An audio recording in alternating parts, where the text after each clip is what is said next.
Chapter 6. Pig and Pepper. For a minute or two she stood looking at the house and wondering what to do next, when suddenly a footman in livery came running out of the wood. She considered him to be a footman because he was in livery. Otherwise, judging by his face only, she would have called him a fish, and rapped loudly at the door with his knuckles. It was opened by another footman in livery, with a round face and large eyes like a frog, and both footmen, Alice noticed, had powdered hair that curled all over their heads. She felt very curious to know what it was all about, and crept a little way out of the wood to listen. The fish footman began by producing from under his arm a great letter, nearly as large as himself, and this he handed over to the other, saying in a solemn tone, "For the Duchess, an invitation from the Queen to play croquet." The frog footman repeated, in the same solemn tone, only changing the order of the words a little. "From the Queen, an invitation for the Duchess to play croquet." Then they both bowed low, and their curls got entangled together. Alice laughed so much at this that she had to run back into the wood for fear of their hearing her, and when she next peeped out, the fish footman was gone, and the other was sitting on the ground near the door, staring stupidly up into the sky. Alice went timidly up to the door and knocked.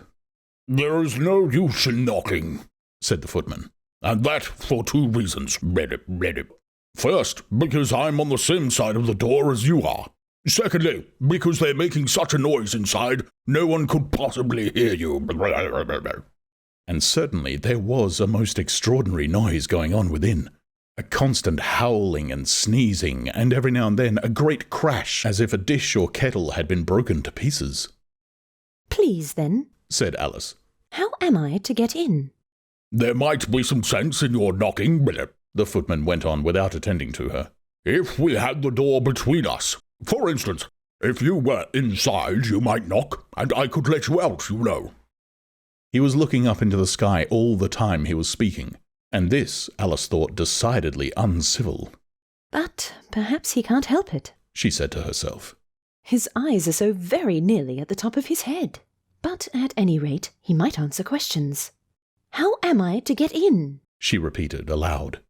"I shall sit here," the footman remarked, "till tomorrow." At this moment, the door of the house opened, and a large plate came skimming out straight at the footman's head. It just grazed his nose and broke to pieces against one of the trees behind him. "Or the next day, maybe," the footman continued in the same tone, exactly as if nothing had happened.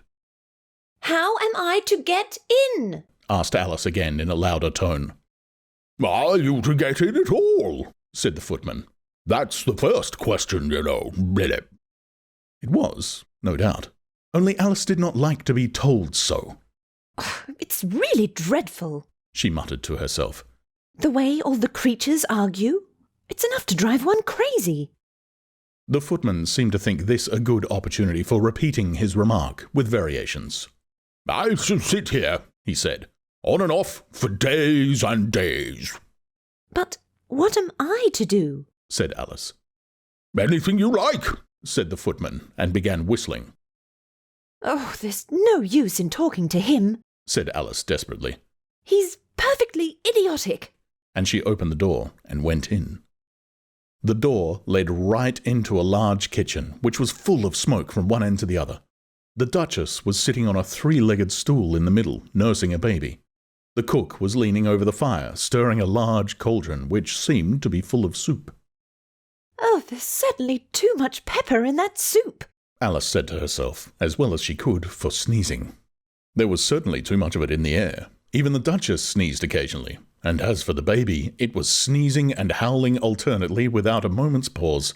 The only two creatures in the kitchen that did not sneeze were the cook and a large cat which was sitting on the hearth and grinning from ear to ear. "Please, would you tell me?" said Alice, a little timidly, for she was not quite sure whether it was good manners for her to speak first. "Why your cat grins like that?" "It's a Cheshire Cat," said the Duchess. "and that's why." "Pig!"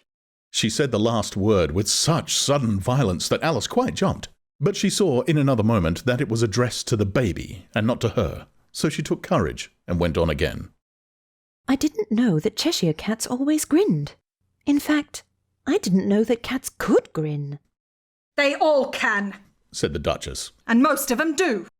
I don't know of any that do. Alice said very politely, feeling quite pleased to have got into a conversation. You don't know much, Said the Duchess. and that's a fact. Alice did not at all like the tone of this remark, and thought it would be as well to introduce some other subject of conversation. While she was trying to fix on one, the cook took the cauldron of soup off the fire and at once set to work throwing everything within her reach at the Duchess and the baby. The fire irons came first, then followed a shower of saucepans, plates and dishes. The Duchess took no notice of them even when they hit her, and the baby was howling so much already that it was quite impossible to say whether the blows hurt it or not. Oh, please, mind what you're doing. Cried Alice, jumping up and down in an agony of terror. Oh, there goes his precious nose. As an unusually large saucepan flew close by it and very nearly carried it off. If everybody minded their own business, Said the Duchess in a hoarse growl. the world would go round a deal faster than it does. Which would not be an advantage. Said Alice, who felt very good to get an opportunity of showing off a little of her knowledge. Just think of what work it would make with the day and night. You see, the Earth takes 24 hours to turn round on its axis. Talking of axes, Said the Duchess. chop off her head. Alice glanced rather anxiously at the cook to see if she meant to take the hint, but the cook was busily stirring the soup and seemed not to be listening, so she went on again. 24 hours, I think. Or is it 12? Oh, don't bother me. Said the Duchess. I never could abide figures. And with that she began nursing her child again, singing a sort of lullaby to it as she did so, and giving it a violent shake at the end of every line. Speak roughly to your little boy and beat him when he sneezes, as he only does it to annoy because he knows it teases. Wah, wah, wah! While the Duchess sang the second verse of the song, she kept tossing the baby violently up and down, and the poor little thing howled so that Alice could hardly hear the words. I speak severely to my boy, I beat him when he sneezes, for he can thoroughly enjoy the pepper when he pleases. Wah, wah, wah! Here, you may nurse it a bit if you like, said the Duchess to Alice, flinging the baby at her as she spoke. I must go and get ready to play croquet with the Queen. And she hurried out of the room. The cook threw a frying pan after her as she went, but it just missed her. Alice caught the baby, with some difficulty, as it was a queer-shaped little creature, and held out its arms and legs in all directions. Just like a starfish, thought Alice. The poor little thing was snorting like a steam engine when she caught it, and kept doubling itself up and straightening itself out again, so that altogether for the first minute or two it was as much as she could do to hold it. As soon as she had made out the proper way of nursing it, which was to twist it up into a sort of knot, and then keep tight hold of its right ear and left foot so as to prevent it undoing itself, she carried it out into the open air. If I don't take this child away with me, thought Alice, they're sure to kill it in a day or two. Wouldn't it be murder to leave it behind? She said the last words out loud, and the little thing grunted in reply. It had left off sneezing by this time. Don't grunt, said Alice. That's not at all a proper way of expressing yourself. The baby grunted again, and Alice looked very anxiously into its face to see what was the matter with it. There could be no doubt that it had a very turn-up nose, much more like a snout than a real nose. Also, its eyes were getting extremely small for a baby altogether. Alice did not like the look of the thing at all. But perhaps it was only sobbing, she thought, and looked into its eyes again to see if there were any tears. No, there were no tears. If you're going to turn into a pig, my dear, said Alice seriously, I'll have nothing more to do with you. Mind now. The poor little thing sobbed again, or grunted, it was impossible to say which, and they went on for some while in silence. Alice was just beginning to think to herself, Now, what am I going to do with this creature when I get it home? When it grunted again, so violently that she looked down into its face in some alarm. This time there could be no mistake about it. It was neither more nor less than a pig, and she felt that it would be quite absurd for her to carry it any further. So she set the little creature down, and felt quite relieved to see it trot away quietly into the wood. If it had grown up, she said to herself, it would have made a dreadfully ugly child, but it makes a rather handsome pig, I think. and she began thinking over other children she knew, who might do very well as pigs, and was just saying to herself, If one only knew the right way to change them. when she was a little startled by seeing the Cheshire Cat sitting on a bough of a tree a few yards off. The cat only grinned when it saw Alice. It looked good-natured, she thought. Still, it had very long claws and a great many teeth, so she felt it ought to be treated with respect. Cheshire Puss. She began rather timidly, as she did not at all know whether it would like the name. However, it only grinned a little wider. Come, it's pleased so far, Thought Alice, and she went on. Would you tell me, please, which way I ought to walk from here? And that depends a good deal on where you want to get to, said the cat. I don't much care where. Said Alice. Then it doesn't matter which way you walk, Said the cat. So long as I get somewhere. Alice added as an explanation. Oh, you're sure to do that, said the cat, if you only walk long enough. Alice felt that this could not be denied, so she tried another question. What sort of people live about here? In that direction, the cat said, waving its right paw round, lives a hatter. And in that direction, waving the other paw, lives a March Hare. Visit either you like. They're both mad. But I don't want to go among mad people, Alice remarked. Oh, you can't help that, said the cat. We're all mad here. I'm mad. You're mad. How do you know I'm mad? Said Alice. Well, you must be, said the cat, or you wouldn't have come here. Alice didn't think that proved it at all. However, she went on. And how do you know that you're mad? To begin with, said the cat, a dog's not mad. You grant that? I suppose so, said Alice. Well then, the cat went on. You see, a dog growls when it's angry and wags its tail when it's pleased. Now I growl when I'm pleased and wag my tail when I'm angry. Therefore, I'm mad. I call it purring, not growling, said Alice. Call it what you like, said the cat.